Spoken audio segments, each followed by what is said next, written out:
Hi everyone, this is Koinzell here. So we're gonna talk about the Nilou off-field build, off-field enable build in this video. I'm sorry this video is a bit delayed because it's been a crazy busy week for me. I apologize for that. First off, I wanted to talk about an important update for the Nilou main Bountiful course before we go into the off-field enabler. So essentially, right, for Dendro course and Bountiful course, they both follow the limit of 2 per 0.5 second per enemy.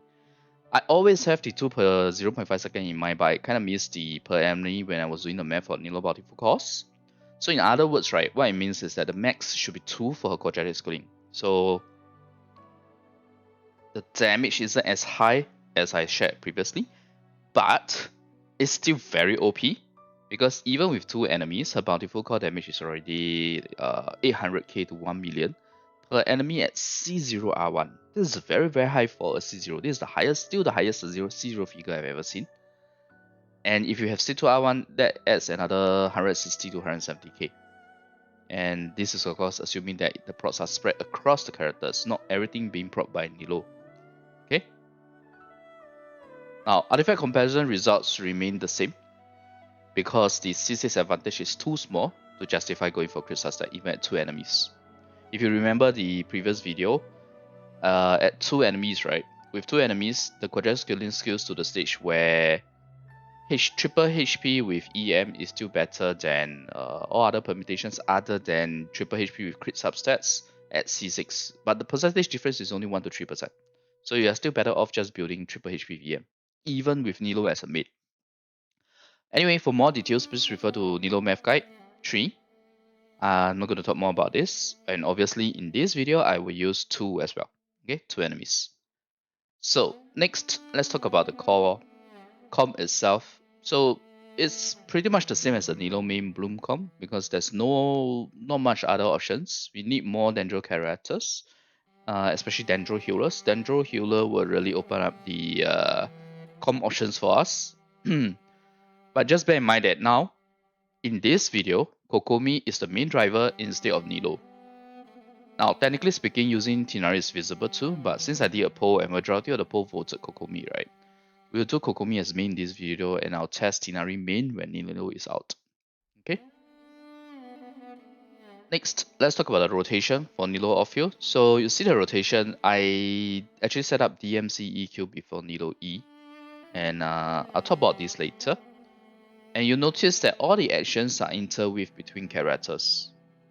Okay, because anyway their custom will take up that 1 second cooldown between switching characters anyway. So it allows you to, we are basically trying to interweave Dendro and Hydro consistently. And when it reaches Kokomi's Q time, we'll do N2DX7, okay? Or until C9 plus seconds cooldown on your Q, in case you got interrupted or something, okay? So generally speaking, what we're trying to do is we're actually cutting her Q early, and I'll talk more about this. So in terms of Kokomi's Q optimization, this is already much better than in the Nilou main comp, because we are extending her E here by 5 to 6 seconds, and we are also using her normal attack as driver. For the Kokomi artifact, right, if you want more damage, I definitely recommend the 4-piece Ocean Hill Clamp, OHC. But that's if you can get HP meal stats with EM substats for Kokomi too. But let's say if you have a 2 TOTM with 2 other artifacts or 4-piece TOTM with good HP and EM substats, the tough one is the EM substats, okay? It's fine to use those too. Personally, I may end up using 40 Tenacity with some EM, unless I spend resin to farm Ocean Hill Clamp, because my current Ocean Hill Clamp are all HP flat HP. Yeah, I'm all out HP on those. So I don't have those pieces, you see. I don't have the pieces with EM substats, so I may not end up using for Ocean Hill Clamp. I'm most likely going to use for Tenacity. Also, like I said earlier, we are adding her Q earlier so that we go back to the DMC action and we generate the calls, Bountiful calls faster, which is why we keep the rotation within 20 seconds. Now, I also want to talk about whether it's Nilou or Dendro first. Okay, I know a lot of people think that, oh, you should set up Nilou first. They trigger the Bountiful calls so that, like, every single bloom reaction gives you a Bountiful call. But you gotta take into factor who's the trigger. If you do Nilou first, you're going to have Dendro trigger instead of Hydro trigger. The reason why I do DMC actions before Nilou it's not just for the Dendro, so that Dendro is Aura, Hydro is Trigger. I am also doing it so that I can do an additional DMCE here right before Kokomi's Q, further enhancing and ensuring that we get our Dendro Aura unit before Kokomi Q. And, which is very important because Kokomi's Q applies to you. So if you have a Dendro Aura, Kokomi applies, at least that's going to bring you down to, it consumes only 1 U of Hydro and 1 U of Dendro. That way. Okay? And not to mention, when you have additional DMCE, it's also an additional Favonius proc. Now, if you are not using Favonius, you can definitely use Nilou 4E to start a rotation. You start the Bountiful generation earlier for the first rotation, but just bear in mind that for this comp, right, although you sacrifice a little bit of your Bountiful cost, like the first E on Nilou, and I think maybe 1 on DMC, there's no difference for second rotation onwards because Golden Chalice Bounty lasts 30 seconds.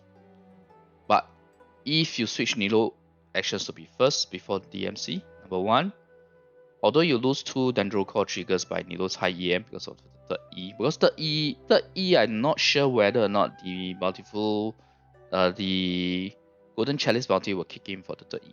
Yeah. So this is to be sure, this is 1 to 2, right? To be more accurate.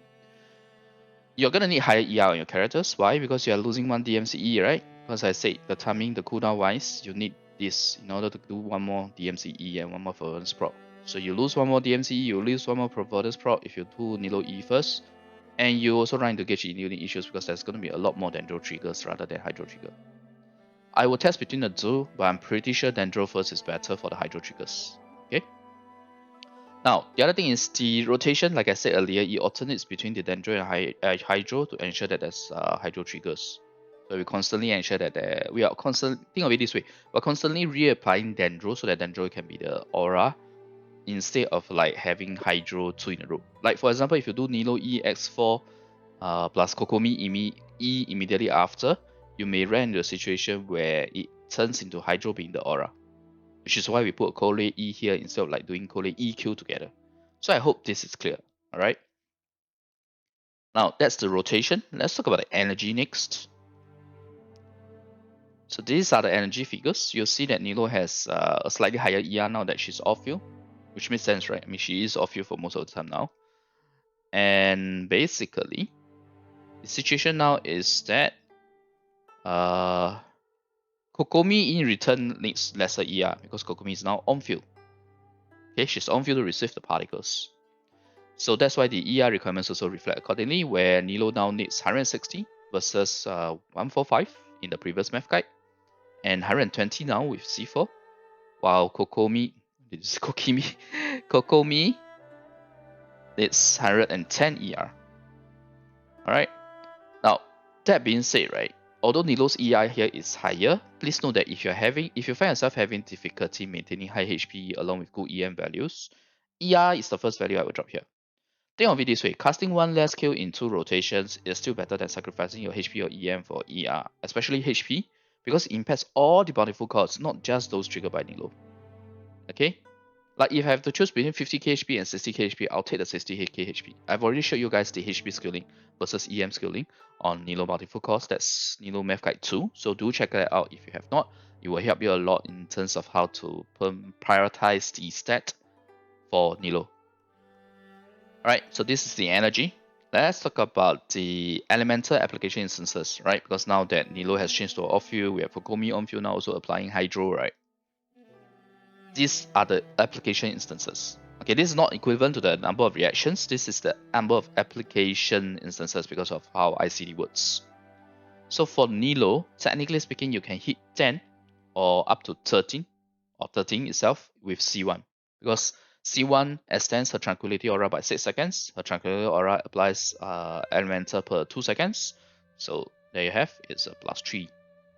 DMC same, Cole same, but for Kokomi this time, her E is also extended by a longer period, so you get more application from her E, 9 from her E instead of 6 previously, 1 from Q which is the same, and this time around because we are doing her as a main, we get 5 from N2D X7. Okay, so total is 15. So it's looking really good, right? But caveats are coming. Okay.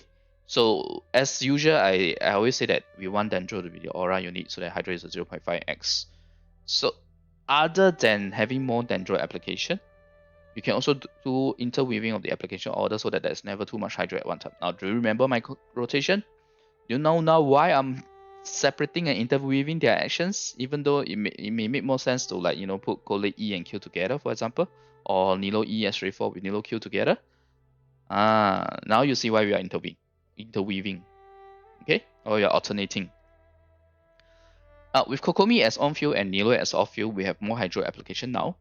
So that's why we have to do Dendro application before Nilou E as4, we have to interweave. And it's feasible because remember with Dendro, your Hydro only consumes 0.5x. So what it happens is that it also consumes only 0.5x of the Dendro, which means 1 U of Dendro allows you to proc 2 Hydros. So you see now how it works out the 7 and the 15, for example. But this is in terms of elemental application instances. We also need to think about the duration. And that brings me to my important note for this section. We do not have enough Dendro duration to last for the last 3 seconds of Kokomi's N2Ds. Even though we are already cutting her Q early. Because both Kole and DNC Dendro application ends at that point in the rotation. C0 Nilou E as well, by the way. Your Tranquility Aura will also end at the same time as this Kole and DNC Dendro application. But and this point is after you do 4 N2Ds. But you still have 3 seconds left. You can't do your DMC action because DMC's Q has not is not ready cooldown wise. So that's why we are doing 7 N2Ds on Kokomi. So the last 3 N2Ds on Kokomi, we don't really, okay, to be exact, it's actually last 2. Why? Because you still have 2U Dendro from Kole plus DNC at that point, at the point where you just hit the 4 N2Ds. So there's still 2U Dendro. Theoretically, we can still trigger up to 4S Bloom. But since we only have up to 3 Hydro sources, it's 2 at C0. The 3 Hydro resources I'm talking about here is C1 Nilou E, because your Tranquility Aura is extended. You can still proc 1 more time because of the Dendro. In theory, yes, you can proc 3 times, but you need enough Dendro for that. Duration wise, not application wise. And then you have the Kokomi E plus the Kokomi normal attacks. So 3 Hydro sources. And if I assume that the gauge unit decay after the first 3 Hydro sources at high end, when it's the next 2 seconds, then you have the next application, right? The next application, by then, I'm assuming that in that 2 seconds, the gauge unit decay will have taken out the remaining 0.5 U. I have not done the math for this, I'm just doing an assumption to make my life easier, okay? It should be 3 total. What this means is the impact here is that although I can do 5 elemental application for N2D X7, I essentially only get 4 reactions. Although I can do 9 elemental application from Kokomi's E, I only get 7 reactions.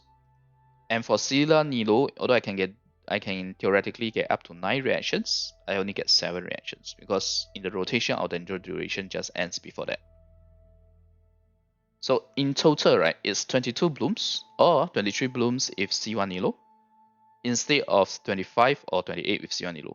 So you see the potential is basically the difference is a 3 or 5. It's a 5 if a difference of 3 at C0 and a difference of 5 at C1 plus Nilou. So yeah, it doesn't feel good, right? So then your first thought will be, hey, Koinzell, how about doing the Kole actions instead of the DMC actions at the front? Right? Now, in theory it works, duration-wise, but you run into another issue. Because Kole has more application within her shorter duration, and we want that during the Kokomi Q, normal attack, and also right after or before the Nilou Q. Yeah, it's around here. We want Kole's application to have a longer duration between the Nilou Q, Kokomi Q, and N2Ds, because these are higher elemental. There's a higher demand for Dendro because of the increased number of Hydro application here. So this is the reason why you can't really switch. And not to mention, if you move the DMC actions later, it's only 1 for bonus proc.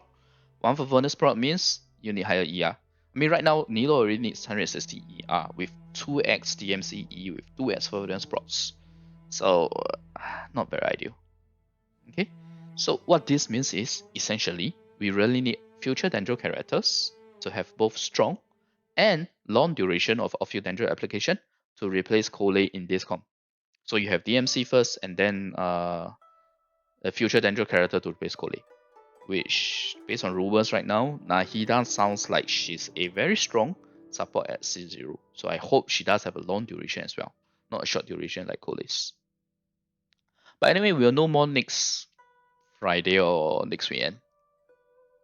Now, lastly, if I say again and again, right, with regards to the alternating. Okay, let me move this. Don't think we need that much space on the left. Yeah, I forgot to trim this, my bad. So basically, we should have more hydro triggers because I've alternated the Dendro hydro application so that we don't have too much hydro at any one time. As long as there are enough hydro triggers to make up for the difference between hydro application and Dendro application, we can hit the max number of bloom reactions, which is 22 or 23 blooms with C1 Nilou. I know 25 or 28 is with other character, a character that's better than Cole duration wise. Okay, but with Cole, the max we can hit is 22 or 23. And in order to hit this 22 or 23, we really need to make sure that we have a lot more hydro triggers than Dendro. Because we have a lot more hydro application than Dendro. Yeah? Okay? So that's why we are interweaving it. Now, the most important thing here is make sure that you do not cast Nilou Q and Kokomi Q consecutively. Because they each apply to you hydro. Kokomi's Q apply to you hydro itself, the very first hit when you cast her Q. Nilou's Q is 2x1U with no ICD. So it's total 4U in that way. So you cannot afford to put their two skills together. Okay, if you put their two skills together, for sure your Dendro trigger is for sure your Hydro trigger is gone. Your Dendro aura will be gone. You will become Hydro aura. Now, that being said, this is all in theory. I will test out the rotation and adjust accordingly if required when Nilou is out. Alright? Now, one last note about Kokomi C1, because I know some folks may have Kokomi C1. The thing about Kokomi C1 effect is that there's no ICD. So what this means is that it's going to result in too much hydro application during her normal attacks. Not even if with the setup that I have, it will still be too much. And if it does, which I believe that it will, at least for DMC and Cole now, instead of using N3D at C1, you may need to drop to N2D. So even if you have C1, you have to you have to purposefully not use your C1 effect. So that feels bad, right? But to begin with, I personally don't recommend getting Kokomi Constellations because I don't think they are great. I've done the math before. Both her signature weapon and Constellations are bad. I mean, she might be the only character that I do not have a signature weapon for. Yeah, I think she is really the only character that I do not have a signature weapon for because her other 4-star and 3-star options are so strong. TTOGS, Prototype Ember, etc. Okay, so yeah, we're gonna go on to the next section. This is the important notes and assumptions. So we'll still use the signature weapon and we'll still use the same artifact permutations that we did in Math Guide 3. These are the ICDs, and for Nilou's damage, we will take the full number of Bountiful costs as per Math Guide 3. As for the justification, please refer to Math Guide 3, okay? And for the EM targets for teammates, please also refer to Nilou Math Guide 3. It's all covered in that video. The video is the most comprehensive video I've ever done. Now, Nilou main stats and artifact permutation. Let's look at that. Okay, so with the impact of the 160 ER, right? What happens is that she does lose a little bit of CRCD, at least on the triple HP with crit stats, as well as on the HP hydro stat. But for the triple HP with EM, you do lose a little bit of EM, but because I forgot to include my flat HP. I thought I included my flat HP because the HP on the triple HP EM was already higher, but that's because we could go for higher HP percentage stats as opposed to the other permutation with crit. So that's why my HP with triple HP EM in Math Guide 3 was already higher, but it should be even higher. It should be at this amount. Okay, it should be at this amount. In fact, I have not fully optimized because I this is beyond the 400% from the A1 passive. You can actually optimize further and get even more EM on the R5. But yeah, not going there. Okay. So what this means is that because the HP is higher, we actually get slightly higher EAM or about the same EM as previously, while my previous figures the EM is higher. Now, you might ask me, hey Nilou, hey Koinzell, how about showing us the updated figure with the flat HP included? I can tell you there's not much of a difference. It's about 10-13k difference because we are already at very high EM now, and HP is already very high. So that's why the difference is only about 13k. But you should still try to get flat HP. I mean, it's obvious, right? When you have HP with EM stats, obviously you can afford to get flat HP base rolls. And by the way, I'm not talking about flat HP upgrades. I'm talking only about flat HP base rolls. Okay? Yeah, so these are the stats, these are the EM, etc. Now you can ignore the attack basically because this attack is like a standard template, so it doesn't apply for Nilou. Okay. So going back to the section itself, let's look at the full damage. You're gonna be shocked by the figures because I was shocked by the figures as well. It's higher than the Nilou mid by quite a significant bit. Not so much against one enemy, obviously, but it's still very high because if you go triple HP with EM at C0R1 with a signature weapon, you get 774k. I have never encountered a C0R1 character with this much damage. And when you go 2 blast enemies, it's a freaking 1.5 million. Do you remember the Nilou main figure when I said it should be 2 blast enemies? It's 800k to 1 million at C0R1 with 2 enemies. This difference is now 1.5 million or 1.3 million if you want to use the 844 EM. Okay, 1.3 million. If you want to go further down 744 EM, it will not be 1.12 million just because remember the HP here is much lower. It'll probably be something like 1.2. Which is so freaking high for a C0, right? I have never ever done any math with a C0 character giving you 1 million damage. Even close to 1 million damage. In fact, Cyno was one of the highest before Nilou, hitting 600k. But Cyno's 600k is not accurate because Cyno's rotation is very long. It's 29 seconds. But this is 20-second rotation. This is not a long rotation. This is a 20-second rotation. Holy. Yeah, I'm really, really impressed with these figures. Okay. It's really OP. Against one enemy, you have 774k and 937k at C2R1. Which means your one enemy damage against one enemy, the Nilou as an off-field enabler does almost the same damage as a lower end Nilou main com. So Nilou main com with the 1.1k EM Nilou main com with the 800 plus EM is almost the same as the Nilou off-field. One enemy versus 2 enemies with high EM. That's crazy, right? Basically, the one enemy Nilou off-field at 1.1k EM does almost the same damage as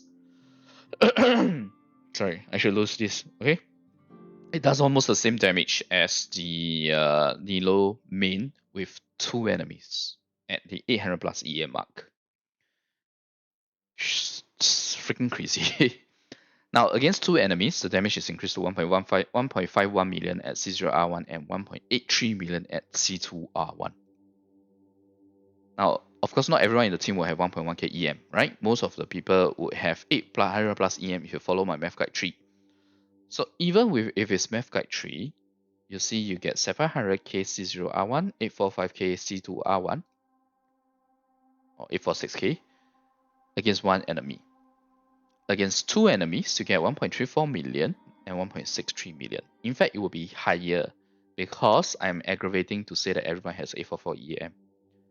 But it's more like Nilou has 1.1k while the rest of the teammates has 844. In other words, for the Bountiful core trigger by Nilou, it will be higher damage. So your actual damage may hit something like 1.7 million and 1.4 million. I did not do that spread of permutation because it's a trial. It's okay, 80-20 rule. It's gonna take me a lot of effort to go and see Nilou how many bountiful calls and which bountiful call is triggered by her at which point in time, blah blah blah. The best I can do is an assumption, but even then I don't want to do that because that will make this video too long like the previous video. Okay, so bear in mind that when you have a scenario where Nilou is 1.1k EM and the rest of the team is 800 plus, the actual damage is even higher than this figure. It's going to be, sorry, C2 is here. It's going to be 1.34. Sorry, it's going to be 1.4 million and about 1.7 million. Crazy, right? Now, although this is OPAF, do know that after testing, if you cannot achieve 22 or 23 blooms, obviously the damage will be lower. Remember that the damage is much higher than in the Nilou main now because the number of bountiful calls are increased. Now, since majority of this damage is elemental reaction, the variance between actual and theory crafter can be bigger than usual. Like theory crafting for talent damage, right? It's more or less always accurate if you do it correctly. But for elemental reactions, right? Because of the reactions involved, the gauge unit, the aura, the trigger, etc. And I have not even gone into other stuff like aura text, etc. Okay, that's why I don't want to do the gauge unit math. But essentially, the variance can be bigger than usual. Okay, so please bear in mind this caveat. Also, realistically speaking, to achieve such figures, your enemies must be tough enough to keep receiving the damage, right? But it gives you a good idea of how good bountiful calls are. This is something I've already mentioned in Nilou Math Factory. If the enemies are not tough enough and enemies go by waves, as long as they reach you within 1 to 2 seconds, there's still no difference in number of bountiful calls. But even if you take longer, right, it's only a drop in 1 to 2 calls between waves. And typically, the number of waves that you get, even in Spiral Abyss, the max you can get is like 4 waves. Usually it's less than that.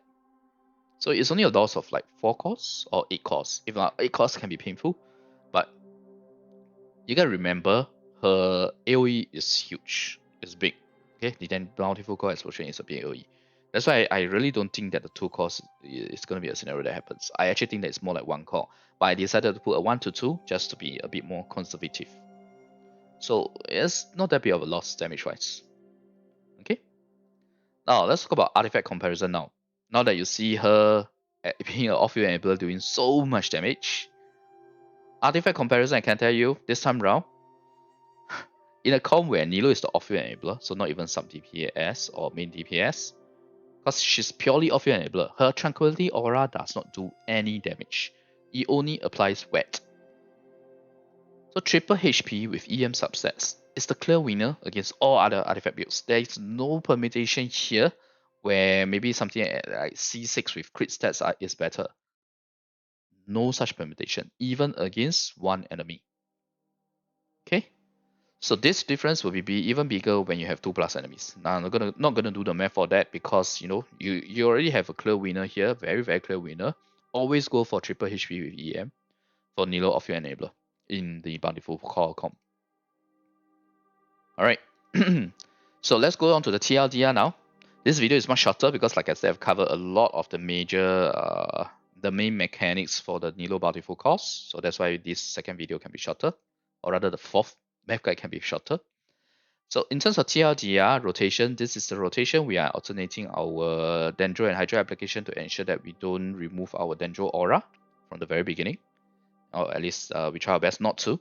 Please refer to a specific session for the details, right? How the rotation is done as such, why we are doing N2T asterisk 7 instead of the full Q duration, etc. Energy wise, Nilou will need higher ER in off-field role compared to main. It's 160 ER and 120 ER with C4. And remember, this is with 2S TMCE and 2S Favonius. If your rotation did not use 2 TMCE and did not proc 2 Favonius, you only proc 1-1, you're going to be in trouble. You're going to need more ER. Now, if ER requirement causes you to drop too much HP/EM, you should drop the ER and just use 1Q in 2 rotations. It's more important to get higher HP, especially HP, so that the amount of EM that you need to get on your teammates, right? You don't need to go that high. That's number 1. Number 2 is also so that it improves the bountiful cost regardless of who triggers it. Okay, so this is important. And by dropping too much HP, I mean like dropping to 50k. 50k. Now 50k is still competitive with the Hyper Bloom at certain EM thresholds, but I really recommend you try to get as much HP as possible. Like for F2P player, try to get 60k HP. I know without her signature weapon it's tough, but you know you can get close to 60k HP without her signature weapon. Now for Favonius and to ensure Hydro triggers, we need to use Cole after DMC. So this results in a situation where we are not able to proc reactions in the last 3 seconds of the rotation, which is the last 3 N2D here. So total you get 22 or 23 blooms with C1 Nilou instead of 25 or 28 with C1 Nilou. So hopefully the leaks about Nahida being a strong off-field support as C0 is true and that she has long duration, because that will really help us to get to the 25, 28 instead of 22, 23. It's a bit different at C1 Nilou because it's 5 bountiful cores, but even at C0 it's 3 cores. Okay, so it's still quite a fair bit of difference.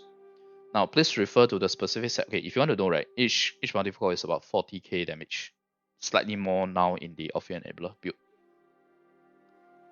Please refer to the specific section for other points to note, like why my rotation is interviewing characters, what about Kokomi C1 effect, etc. Also, refer to the important notes and assumptions as well as Nilou means artifact potential for details. I'm not going to do TLDR for these 2 sessions because it doesn't make sense. Okay, you can just look at the section itself. Nilou off-field enabler full damage / DPS analysis is really OP. Okay, against one enemy, Nilou as an off-field enabler coupled with Kokomi main does 774k at C0R1, 937k at C2R1. Against 2 enemies, this damage is increased to a whopping 1.51 million at C0R1 and 1.38 million at C2R1. Now, of course, not everyone in the team will have 1.1k EM, right? So let's look at the 844 EM figures. It's 700k C0R1 and 845k C2R1 against one enemy. Against 2 enemies, this scales to 1.32 plus enemies, Against 2 plus enemies, the damage per target, remember that, quadratic scaling, is 1.34 million at C0R1 and 1.63 million at C2R1. Still freaking OP. As long as you reach anything near 1 million, or even 800k, okay? If you reach anything near 800k, it's already very OP for a Z0. Now, if you think 844 EM is too much investment, please watch Nilou Math Guide 3. Okay, I'm not going to talk more about this. Just watch Nilou Math Guide 3 and you understand why. Also, please refer to the specific section for the caveats. Yeah, there are assumptions made here, there are caveats made here, there may be some variance, some drop-off, etc. After all, this is theory crafting. So do note the caveats. Please refer to the specific section for the caveats. I'm not gonna lie, I'm starting to reconsider C6 Cyno with these figures. Like, why am I getting C6 Cyno if I can get such figures with C2 Nilou? Okay, but I personally really like Cyno style, and I like the C6 effect as well. So yeah, we'll see how it goes. Now, artifact comparison wise, expected for Nilou as off-field enabler, the 2 tenacity with 2 wanderers / gilded dreams, along with a triple HP with EM substats, is the best artifact presentation to go for her. Better than the other artifact builds in all scenarios, even against 1 enemy. And it gets even better at 2 plus enemies. So please use this artifact build, this artifact permutation, along with this min stat, along with these subsets. Okay. Nilou video series. So we have completed the Bloomcon off-field enabler. There's one more point I want to put here. With how good bountiful cores are, I really don't see the point of seeing full bits on her, even if C6 can get better value from it. Also, I really need to resume the Cyno series, otherwise I'm out of time. I'm already late on this video because of how busy I am in IRL this week. So I want to at least be able to do a F2P weapon for Cyno. Probably White Tesla. I know not everyone has White Tesla, right? But White Tesla is fully F2P. It's not even like depending on gacha luck. I know some folks are unlucky enough that they don't get R5 of a specific 4-star weapon even if they played from the very beginning. But those are outlier cases, to be honest. But seriously, I really want to do some F2P weapon for Cyno. I also want to explore the Cyno Zhongli. Cyno Zhongli, to be honest with you guys, Cyno Zhongli, I did do a little bit of math already. The problem is the buff duration all changed. So I have to change my entire rotation for all 6 permutations. And think about at which point you have which buff. Oh, it's a real pain to do that math. I'll be honest with you guys, it's a real pain to do that math. But at the same time, my motivation to do it is so that I can compare having long duration of buff versus more buffs but shorter duration. Okay, that's one of the concepts I want to compare for Cyno. Now, obviously, we will resume Nilou at some time, and then we will do weapon comparison and constellation refinement comparison then. Okay. New patch is likely going to be the next Wednesday, right? So I only have like what actual number of days I can really work on videos is only 3 to 4 days. No, 2 to 3 days actually. So yeah, I'll try my best to churn out what I can. And whatever else I can't, I guess it will be through testing when the actual Cyno is out. And Nilou, we will have a bit more time. But we all know that Nahida is coming. Most likely, most likely people will want me to do Nahida more than Nilou. That's what I think anyway. So yeah, let's see how that goes. Thanks everyone for watching. I hope the content today is helpful to you. I think it should be. It really shows you how good of an enabler is over Nilou Mid. Like for me personally, right, I'm not gonna bother with Nilou Mid. I may use it as and when for fun, because anyway the comp is exactly the same. The team members involved are exactly the same. The stats you build are exactly the same. It's really just playstyle. So yeah, maybe we'll do the Nilou Mid if you feel like swinging her sword and we feel like doing sword dances and try to simulate over God Greed, if you know what I'm talking about. Otherwise, then it's just using Kokomi as the mid. Yeah. Okay, thanks everyone for watching. I'll see you guys next video. Bye.